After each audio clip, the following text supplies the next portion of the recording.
Pozdravljeni vrtičkarji, pred sajenjem balkonskih rastlin najprej pripravimo zemljo.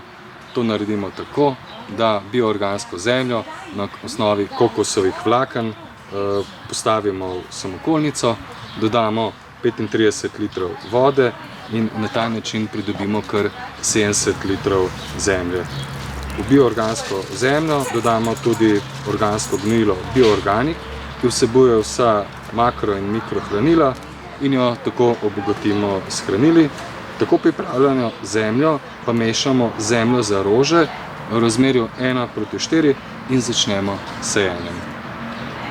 Tokrat bomo zasadili korito dolžine 80 cm. Pred nami so rastline za sončno zasaditev. Marija, predlagam, da kar začneva s sajenjem.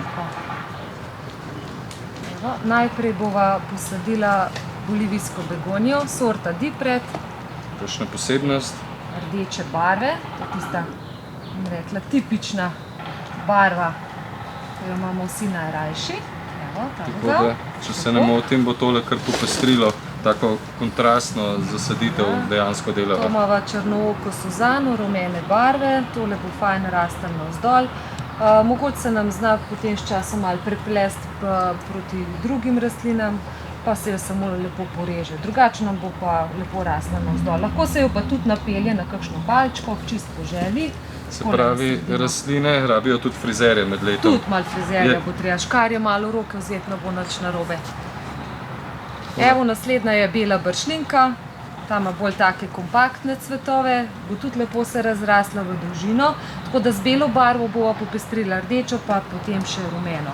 Tudi davam takole na sredino, v spredaj.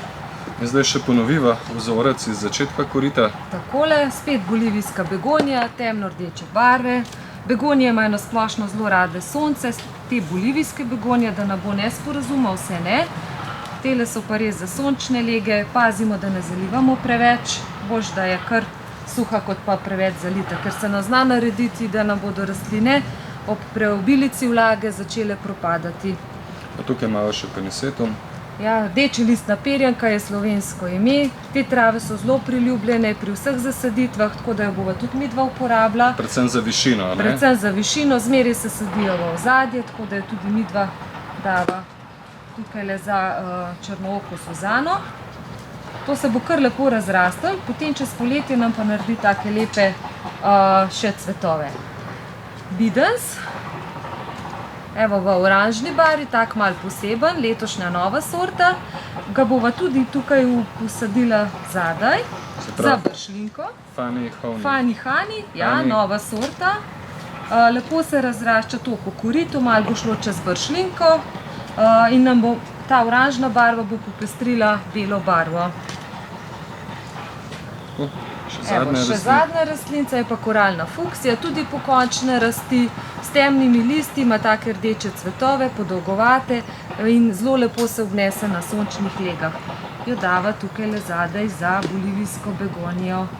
Takole. Super, za korito 80 cm sva porobila kar 7 rastlin, tako da mogoče za koga bo to preveč, ampak bom rekla, redni oskrbi in negi se bodo te rastline zelo lepo razrasle, niti niso ne vem kaj zahtevne in tudi neagresivne, tako da bo lepo šlo skupaj in po barvi in po sami kompoziciji.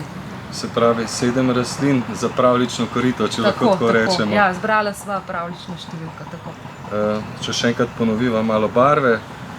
To se pravi, začela sva z bolivijskimi begonijami, imava dve rastline, na levi in na desni strani, s temno rdečo barvo in gre vse lepo navzdol.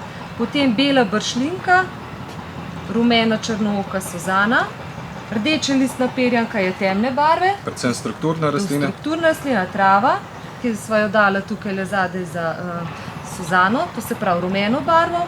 Na sredini imava oranžno barvo Bidensa, spet bom rekla bela in oranžna, tako da narediva kontrast.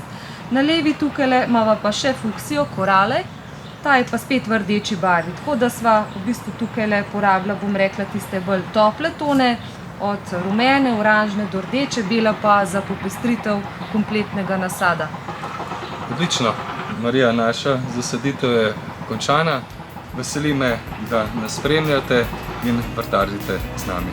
Hvala.